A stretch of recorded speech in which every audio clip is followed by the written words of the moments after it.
Admiral Jessica Hayes stood at the panoramic window of Earth Command Station, her weathered fingers pressed against the reinforced glass. The sight above would have been beautiful if it wasn't so terrifying. Crystalline vessels stretched across the sky like aurora borealis made solid, their translucent hulls refracting sunlight in prismatic cascades.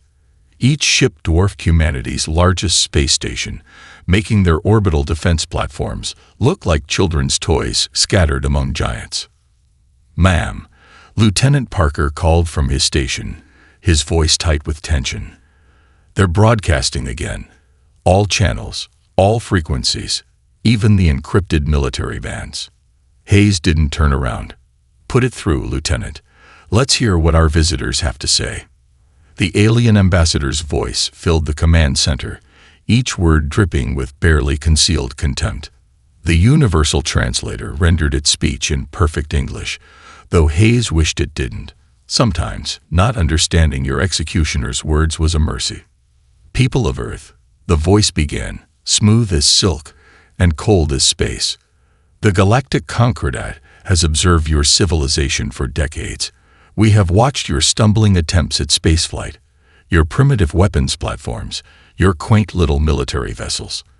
The time has come for your integration into galactic society. Under our guidance, of course." Hayes finally turned from the window, her steel-gray hair catching the light of distant explosions as the Concordat ships casually swatted aside a squadron of Earth's best fighters. The pilots had ejected, at least. Small mercies. "Your species has one standard month to submit to Concordat authority," the ambassador continued. "Your governments will be dissolved, your military disbanded, and your resources placed under our administration. This is not a negotiation. This is mercy." The screen switched to footage from external cameras, showing Earth's orbital defenses from the Concordat's perspective. Hayes felt her jaw clench as she recognized the commentary style. They were broadcasting this as entertainment. "Observe, citizens of the Concordat," a different voice narrated, filled with amusement. "The human's most advanced defensive platform. Notice the primitive kinetic weapons, barely more sophisticated than throwing rocks. And here." The camera zoomed in on one of Earth's prized battleships, their finest military vessel. "Our analysis suggests their fastest ship would take 3 months to reach Mars. Truly, how did such a species even achieve spaceflight?" Laughter, or what the translator rendered as laughter, echoed through the command center. Hayes watched her crew's faces, saw the mix of humiliation and rage. Good. They'd need that fire soon enough. "Admiral." Commander Sarah Roberts approached, tablet in hand. "We're receiving similar reports from all major command centers. The Concordat fleet numbers approximately 3,000 capital ships, with an estimated 20,000 support vessels. They've positioned themselves to target every major military installation and population center on Earth simultaneously." Hayes nodded, her mind already racing through scenarios, probabilities, options, and our status. "The orbital defense grid is at 100% capacity, for whatever that's worth against their technology. Ground-based systems are ready but likely ineffective. The Space Force has 47 combat-capable ships available. The rest are too far out to help or undergoing maintenance. And Project Athena." Roberts lowered her voice. "Dr. Sullivan reports they're ahead of schedule. The test firing last week exceeded all expectations." Hayes allowed herself a small smile. "Send word through the quantum channel. Tell them to accelerate the timeline. The Concordat just gave us a deadline. We're giving them one too." The ambassador's voice returned, final and absolute. 1 month, humans. Choose wisely between submission and extinction. Though, given your species' apparent intelligence level, we expect you'll need the full time to comprehend your situation."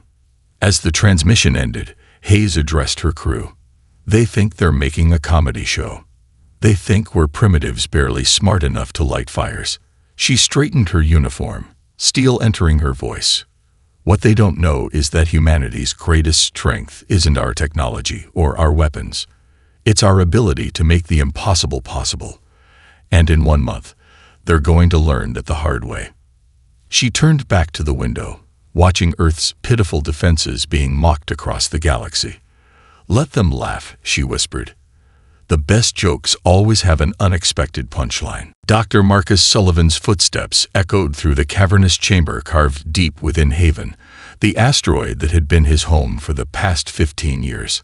The massive shipyard stretched before him, its true scale hidden by the quantum diffusion field that kept their work invisible to even the most advanced sensors. Above him, suspended in a cradle of gravitational fields, floated humanity's greatest achievement, Project Athena. "Status report," he called out, his voice carrying across the bustling work floor, where thousands of Earth's finest engineers and scientists raced against time. Dr. Rachel Martinez, head of quantum architecture, fell into step beside him. "The neural matrix is operating at 99.8% efficiency. The AI core has completed its final integration tests. It's beyond anything we expected, Marcus." Sullivan nodded, his eyes fixed on the massive vessel's hull, which rippled like liquid mercury under the harsh industrial lighting. "Show me." They stepped into the primary control center, where holographic displays filled the air with cascading data. Lieutenant Commander James Wilson, their military liaison, stood before the main console, his expression a mix of awe and concern. "Doctor," Wilson acknowledged, "we just completed the consciousness transfer. The AI has successfully integrated the neural patterns of 23 of Earth's greatest military strategists. Everything from Alexander the Great to modern tactical geniuses. But," he hesitated, "but what, Commander? It's developing faster than our models predicted. It's not just learning, it's creating. Watch this." Wilson gestured, and a simulation appeared before them. It showed the vessel splitting into smaller components, reconfiguring itself in ways that defied conventional physics, each transformation presenting perfect countermeasures to various attack scenarios. The quantum architecture allows the ship to rewrite its own physical structure in real time, Martinez explained, her voice filled with pride. "But the AI, it's thinking in 5 dimensions. It's seeing possibilities we never even considered." Sullivan approached the neural interface terminal, placing his hand on the biometric scanner.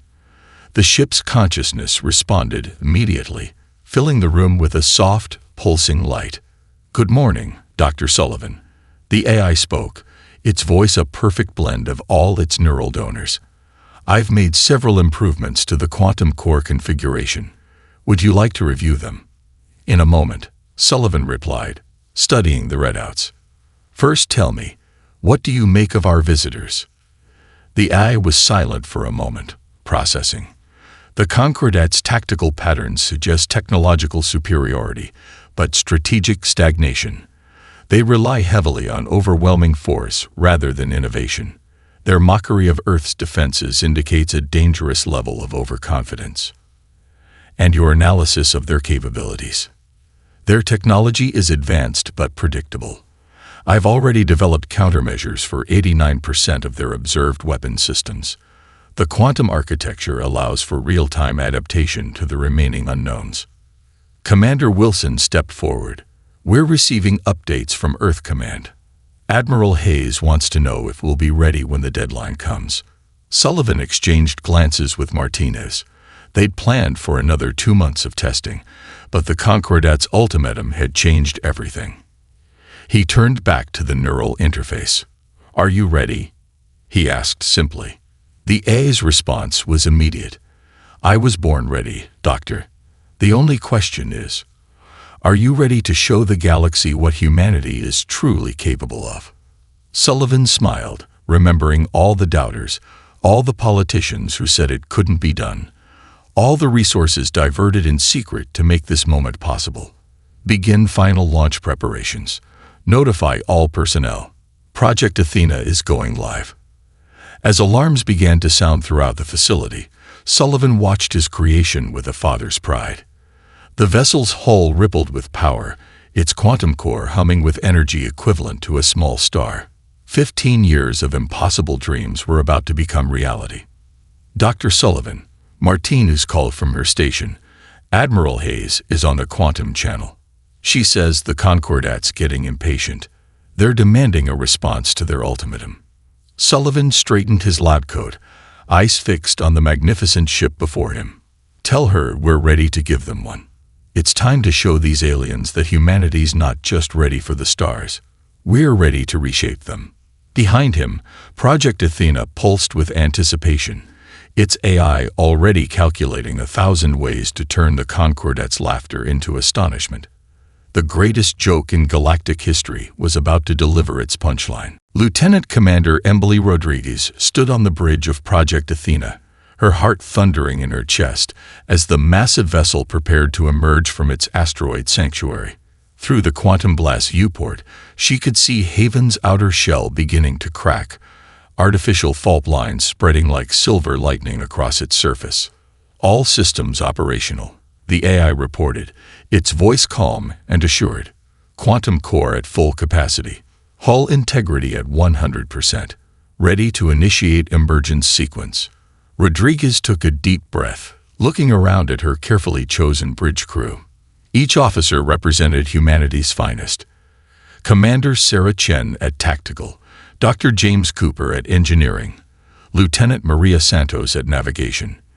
They had trained for this moment in simulators for months, but nothing could truly prepare them for what was about to happen. Status of Concordat vessels, Rodriguez asked, adjusting her command interface. 23 capital ships within immediate sensor range, Chen reported. Their weapons are powered down. They're still broadcasting their entertainment feed, mocking Earth's orbital platforms. Perfect. Rodriguez allowed herself a small smile. Let's give them a show they'll never forget. Dr. Cooper, begin emergence sequence. The asteroid's surface burst outward in a carefully controlled explosion. Chunks of rock floating away to reveal the gleaming form of Project Athena.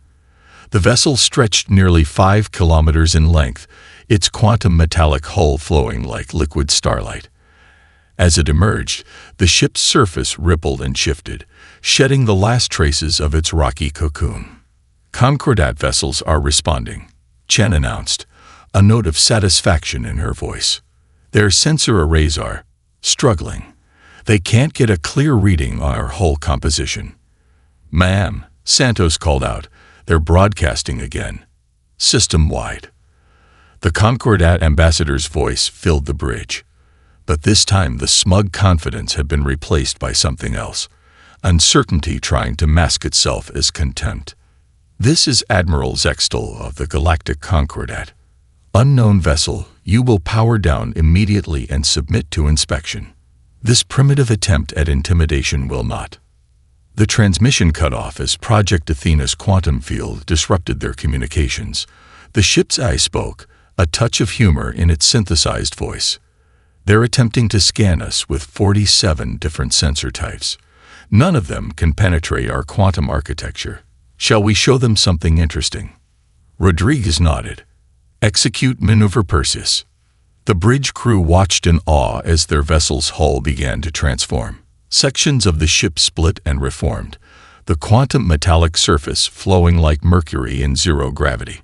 In less than 30 seconds, Project Athena had reconfigured from a single massive vessel into a dozen smaller ships, each one still larger than the Concordat's capital vessels. Concordat fleet is powering up weapons, Chen reported, grinning. Their targeting systems are having difficulty locking on. The quantum flux is confusing their computers. Multiple transmission attempts detected, Santos added. They're calling for reinforcements. Picking up significant chatter across their entertainment channels. I believe we've ruined their comedy show. Rodriguez stood from her command chair, watching as the Concordat ships scrambled to form a defensive pattern. Send a message to Admiral Hayes. Tell her Project Athena is operational and ready to demonstrate humanity's capabilities to our guests. The AI's voice carried a note of anticipation. Commander Rodriguez, the Concordat fleet is preparing to fire. Shall we show them why underestimating humanity was their greatest mistake? No, Rodriguez replied, her voice firm. We're not here to destroy them. We're here to educate them. Execute defensive pattern Omega. Let's show them exactly what primitive humans can do. Project Athena's components moved in perfect synchronization, its quantum architecture allowing it to adapt and transform in real time. As the first Concordat shots streaked across space, the human vessel's surface rippled, creating perfect countermeasures to each attack. Message from Earth Command, Santos announced. Admiral Hayes says, "Make it memorable." Rodriguez smiled, watching as the mighty Concordat fleet faced something they had never encountered before, a human invention that made their advanced technology look primitive in comparison. "Oh, don't worry," she said softly. "This is one lesson the galaxy will never forget." Commander James Wildcard Cooper's tactical display lit up like a Christmas tree as the Concordat scout fleet approached Project Athena. 50 warships, each bristling with weapons that could vaporize a small moon, moved in an attack pattern that spoke of centuries of military doctrine. "They're attempting to box us in," Cooper reported, his fingers dancing across the holographic interface.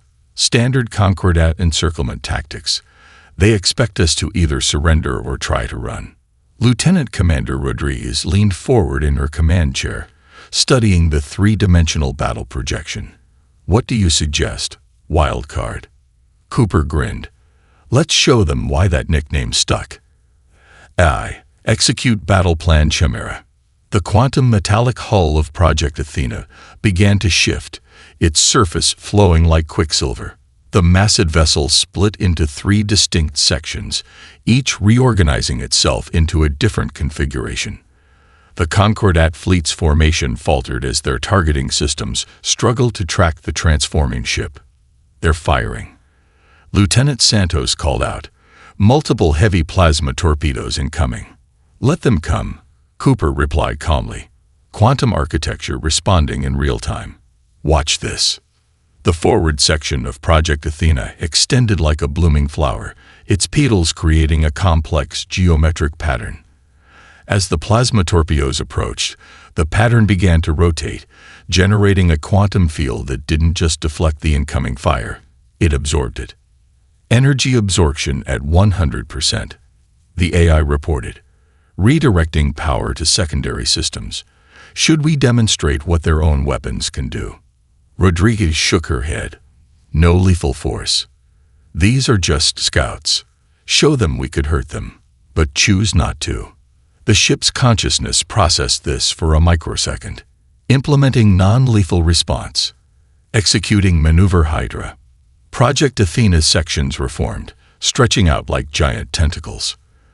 Before the Concordat fleet could react, these extensions wrapped around their ships, not crushing them, but holding them in place. The quantum metallic surface conducted a precise electromagnetic pulse, temporarily disabling their weapons and propulsion systems. "Concordat vessels neutralized," Cooper announced, satisfaction evident in his voice. "No structural damage to their ships. Crews are unharmed, but I imagine quite frustrated." The main viewer activated, showing the face of the Concordat fleet commander. The alien's crystalline features were contorted in what the translation software suggested was a mixture of rage and disbelief. This is impossible," the commander sputtered. "Your species barely has interplanetary travel. You cannot possess this technology." Rodriguez stood, straightening her uniform.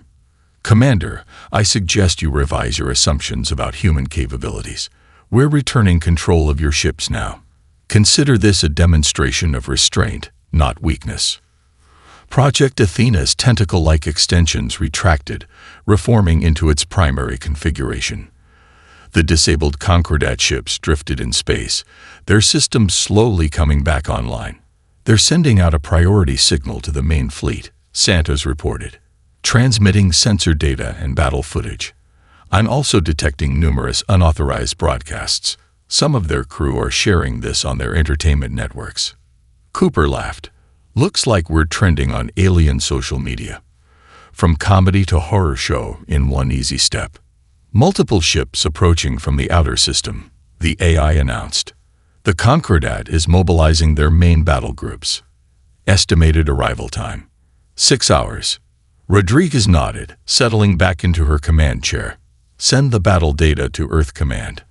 Admiral Hayes should know what we're really capable of. And prepare for full combat operations. The scout fleet was just the appetizer. The main course is coming. As Project Athena's quantum core hummed with barely contained power, Cooper studied the tactical readings from their brief engagement. They never even saw our best tricks. When the main fleet arrives, do we show them everything? No, Rodriguez replied, a small smile playing at her lips. We show them just enough to make them question everything they think they know about humanity. Sometimes, the best weapon isn't the one you use. It's the one you let them think you might use. The disabled Concordat ships limped away, their crews undoubtedly composing reports that would send shockwaves through the galactic political structure. Humanity's message had been delivered. Underestimate us at your peril. Colonel Michael Iron Mike Thompson stood before the holographic display in the emergency session of the Galactic Concordat's High Council, his dress uniform pristine despite the 16 hours of continuous negotiations. The circular chamber, designed to intimidate with its towering crystalline architecture, now seemed less imposing after Project Athena's demonstration. Distinguished representatives, Thompson addressed the assembled aliens, his voice steady and measured. You've all seen the footage from our recent disagreement with your scout fleet. I'm here to discuss terms.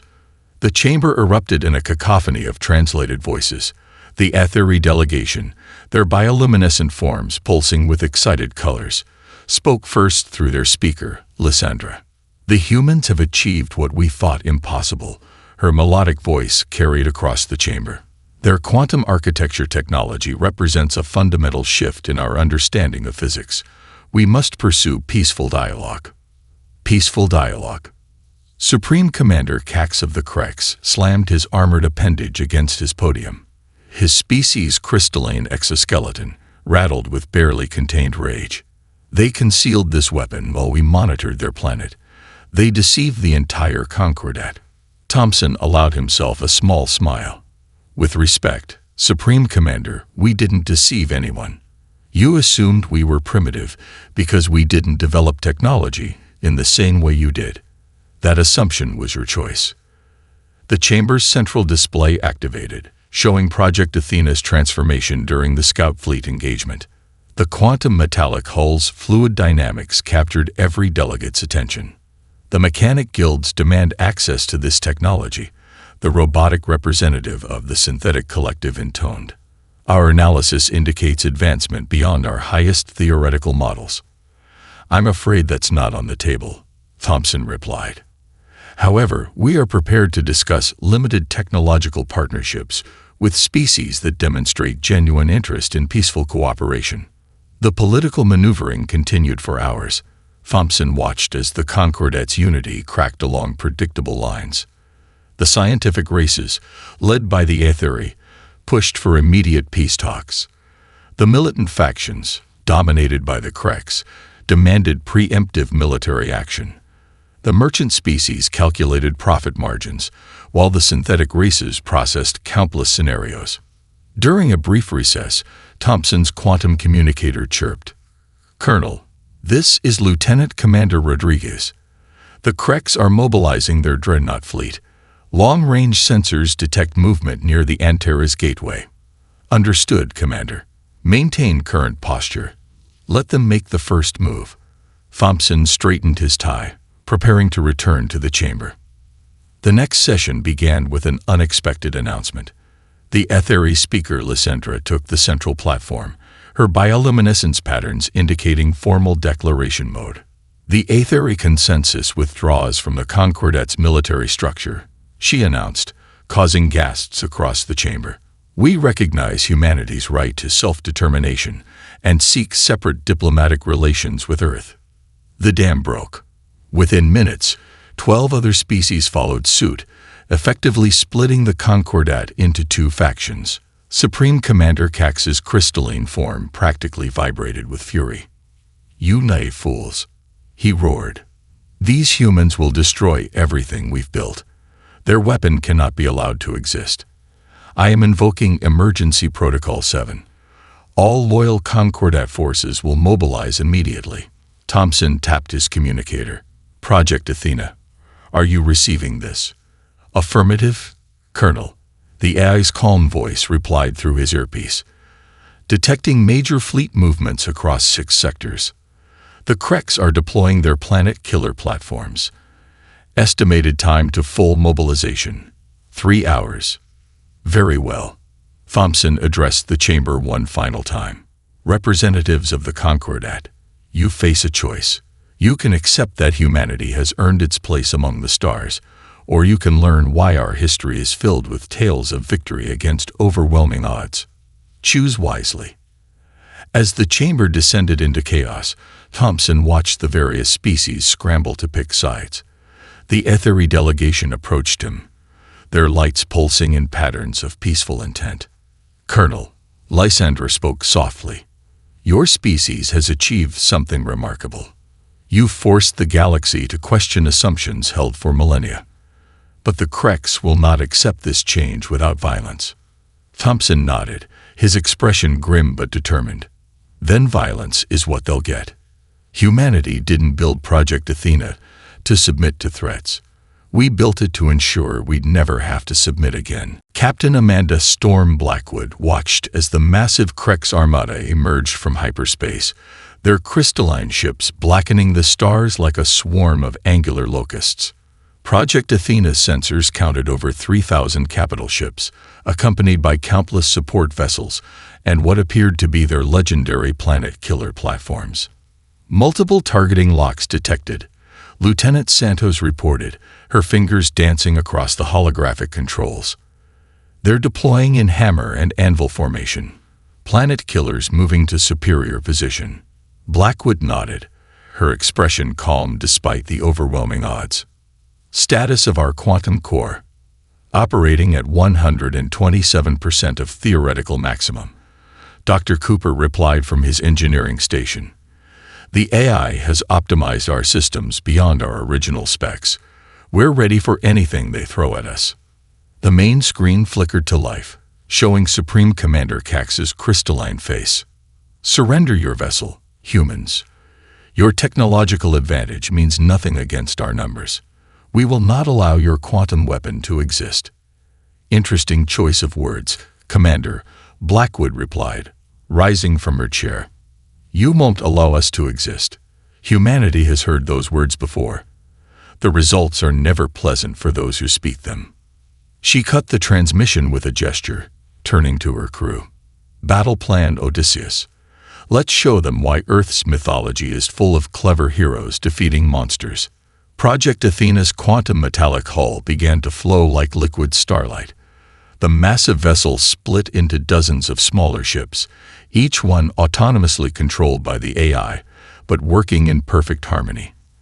The Kreks fleet opened fire, filling space with enough energy to vaporize a small moon. Energy absorption at maximum, Cooper called out, redirecting power through the quantum matrix. Ready for Phase 2. The smaller vessels danced through the Kreks formation, their adaptive hulls transforming to present perfect countermeasures to each attack. When plasma torpedoes struck, they were absorbed and redirected.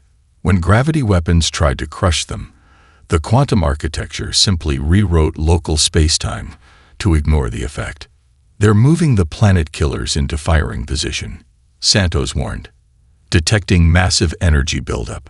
Blackwood smiled grimly, just as we predicted.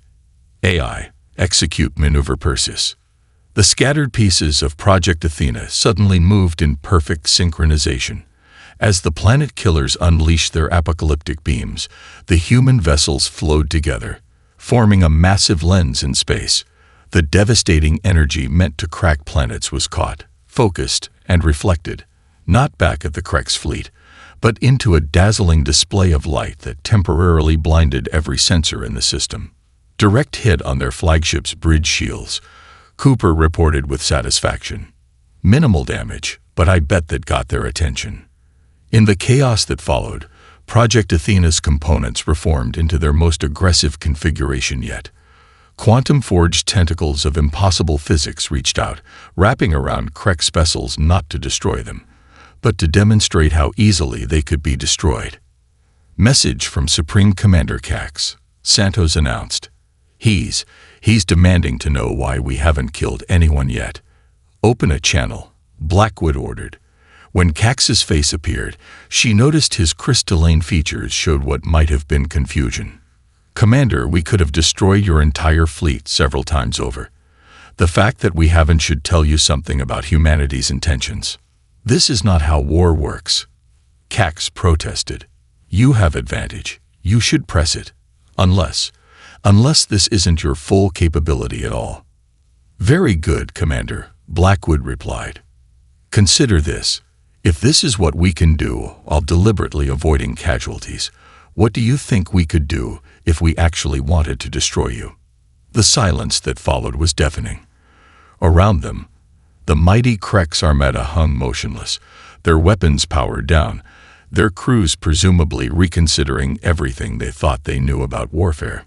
The planet killers are powering down, Santos reported, detecting stand-down orders being transmitted throughout their fleet. The Kreks, they're retreating. Blackwood watched as the massive alien fleet began to withdraw, their formation still perfect, but their aggression thoroughly checked. Send word to Colonel Thompson. Tell him the Kreks have learned what every other species who underestimated humanity has learned.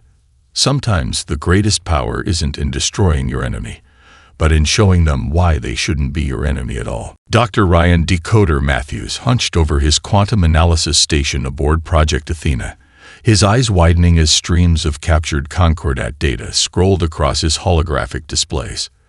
The battle had given them unprecedented access to the aliens' technical databases, and what he was discovering threatened to reshape humanity's understanding of galactic civilization. Lieutenant Commander Rodriguez, he called out, his voice tight with excitement. You need to see this immediately. Rodriguez crossed the bridge to his station, noting the unusual patterns in the data flow. What am I looking at, Decoder? Their technology. All of it. It's not theirs. Matthews highlighted several technical schematics. Look at these base codes, the quantum signatures, everything the Concordat uses, from their FTL drives to their weapon systems. It's all reverse engineered from archaeological finds. He pulled up a series of comparative analyses. See these patterns. Their advanced technology is actually just copied from ruins they've discovered across the galaxy. They haven't truly innovated in centuries. They've just been finding old tech and figuring out how to use it. Rodriguez leaned closer, studying the evidence. Are you absolutely certain? Beyond doubt. Matthews brought up more displays. What's more fascinating is this. Project Athena's quantum architecture. It's completely unknown to them. We've actually created something new, something they've never seen before. Something that doesn't appear in any of their archaeological databases. The AI's voice joined the conversation. Analysis confirms Dr. Matthews' findings. The Concordat's technical development shows a clear pattern of incremental improvements to discovered technologies, but no fundamental innovations. Their society appears to have optimized for refinement rather than creation. Can we broadcast this information? Rodriguez asked, already seeing the strategic implications. Matthews nodded, his fingers flying over the controls. Better than that. I can transmit it through their own communication networks, using their own data protocols. Every ship in their fleet will receive proof that their technological superiority is built on borrowed glory. Do it, Rodriguez ordered, but add something else. Include our preliminary quantum architecture research. The basic principles only. Let's show them what real innovation looks like.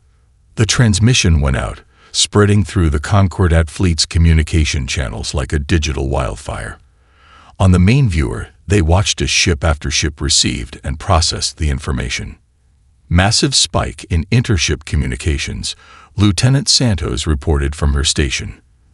They're arguing among themselves. The Ethery vessels are broadcasting messages of scientific validation. The Krek ships are going silent. The synthetic collective is requesting immediate diplomatic channels. Dr. Cooper looked up from engineering. "Ma'am, we're receiving thousands of technical queries.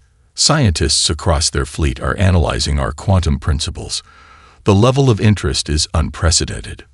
Rodriguez watched as the mighty Concordat fleet seemed to lose its cohesion, individual ships breaking formation as their crews grappled with the revelation. They built their entire civilization on the assumption that they were the pinnacle of technological achievement. How does an empire handle learning they're just good at following instruction manuals? Message from the Aetheri flagship, Santos announced. Speaker Lysandra is requesting emergency communications. The elegant alien appeared on screen, her bioluminescence pulsing with what their translators interpreted as intellectual excitement. "Commander Rodriguez, your Dr. Matthews' discovery. It explains everything. The stagnation in our research, the rigid adherence to found technologies. We've been so focused on mastering the past that we forgot to imagine the future. Human innovation," Matthews added, "isn't just about building something bigger or stronger. It's about thinking in ways no one has thought before." Rodriguez nodded. "We didn't build Project Athena by finding old plans or copying ancient designs. We built it by asking what if, and then making that if into reality." Across the communication channels, the revelation continued to spread. The mighty Concordat, which had dismissed Earth as a primitive backwater, now faced an uncomfortable truth. They had become so comfortable with their borrowed power that they had forgotten how to create. "They're requesting technical advisors," Matthews reported, almost laughing at the irony. "The most advanced civilization in known space wants primitive humanity to teach them how to innovate again." Rodriguez smiled, watching as the once mighty alien fleet hung in space, their weapons forgotten as their crews pored over the basics of human quantum theory. "Sometimes," she said softly, "the greatest victory isn't defeating your enemy. It's showing them a better way forward." General Catherine Kingmaker Morgan stood in the Grand Chamber of the Galactic Council, Project Athena visible through the vast crystalline windows like a silver sentinel in the stars beyond. The quantum metallic vessel seemed to shimmer with otherworldly grace, a testament to humanity's ability to dream beyond the possible. Before her, representatives from over 300 species waited in breathless anticipation. The former Concordat chamber had been reorganized, the old hierarchical tiers replaced with a circular arrangement that placed all species on equal footing. Even the Crex delegation, their crystalline forms somewhat subdued, had accepted the new seating arrangement. "Distinguished representatives," Morgan began, her voice carrying the weight of Earth's authority. 3 months ago, your coalition arrived at our world with an ultimatum. You expected submission from what you termed a primitive species. Instead, you found innovation that challenged everything you thought you knew about technological development. She gestured to the holographic display at the chamber center, where technical schematics from Project Athena's quantum architecture danced in complex patterns. Humanity doesn't come before you today seeking revenge or dominion. We come offering partnership. Our quantum technology represents more than just a military advantage. It represents a new way of thinking, a return to true innovation rather than archaeological dependence. The Aetheri speaker Lysandra's bioluminescence pulsed with agreement. The humans speak truth. For millennia, we believed ourselves advanced because we mastered the technologies of the ancients. We forgot the joy of discovery, the thrill of creating something truly new. Supreme Commander Cax, his crystalline form notably less aggressive than during their first encounter, raised his appendage. The Crex Dominion acknowledges that military strength alone is not the measure of advancement. We request inclusion in the proposed technological exchange program. Morgan nodded, allowing herself a small smile. All species who commit to peaceful cooperation will be welcome. Our conditions are simple.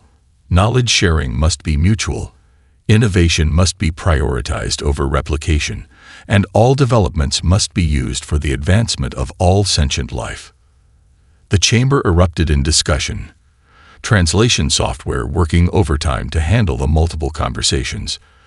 Dr. Matthews, standing at Morgan's side, leaned in to whisper, "They're actually going to accept."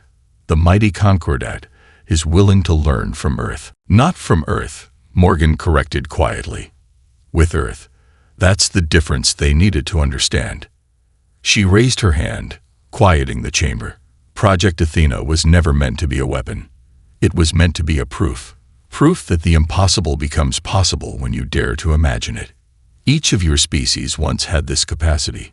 You all achieved spaceflight, developed unique technologies, reached for the stars in your own ways. Somewhere along the way, you found it easier to copy than to create. The holographic display shifted, showing the combined technological achievement predictions if all species returned to active innovation. The potential advancement curve was nearly vertical. Today, we formalize the dissolution of the Concordat and establish the Galactic Innovation Alliance, Morgan announced. Each member species commits to sharing knowledge, fostering creativity, and supporting scientific advancement. Earth will share our quantum architecture principles, and in return, we ask for your experience in space exploration and colonization. The Synthetic Collective's representative spoke, its metallic voice carrying an unusual note of enthusiasm.